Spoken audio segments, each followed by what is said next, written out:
we're here today to talk about thinking differently, So let me give you another side of the power of the assumption, Most people will assume here that I have how many coins in this hand? One, right. Well, your life experience kind of tells you there is one coin in this hand. But if you were to challenge that assumption, in essence, you were to follow the other hand, how many coins might you think in this hand? You might reconsider and say there is 0. Right, there would be 0 coins in this hand. And by doing that, challenging the assumption and following the other hand, you discover there is no coin in this hand. You discover that the coin is still in the palm of the left hand.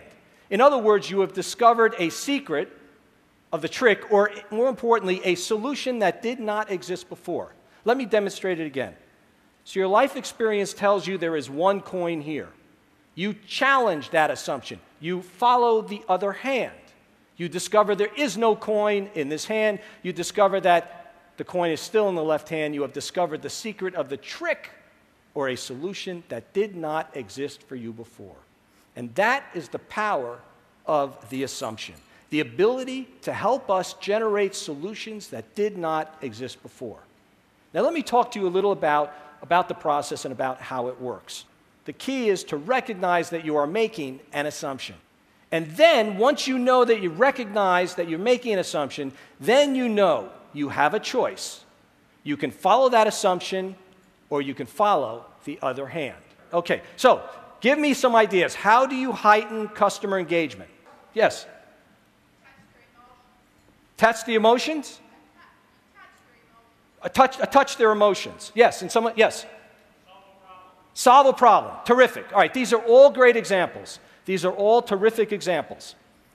They are also fairly conventional examples. Conventional means that everybody else is thinking of those solutions at the same time. And in order to think differently means that you have to kind of look, while everyone's looking this direction, you want to be able to look over here. So let me share with you 2 very interesting case histories which demonstrate the point of how do you heighten engagement by challenging assumptions and following the other hand.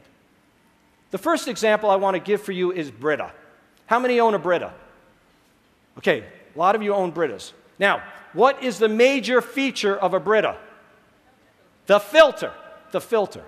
So, when Brita approached us to develop a TV campaign for them, a DRTV campaign, we naturally focused on the filter. After all, the filter was fairly good. The filter removes, I think, 98% of the copper and lead and other minerals. And the campaign worked, but it was not very successful. And it was Brita that came to us and challenged the assumption. And they said, we've been thinking about this. We've been thinking that, you know, filter is what our major benefit is.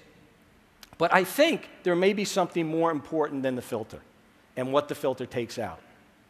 And that is, they said, taste.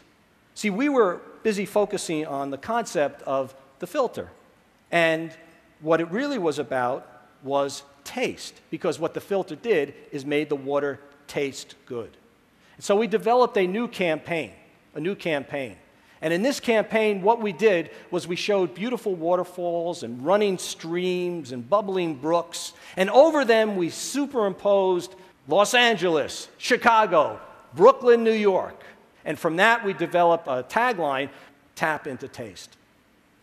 And that campaign was very, very successful.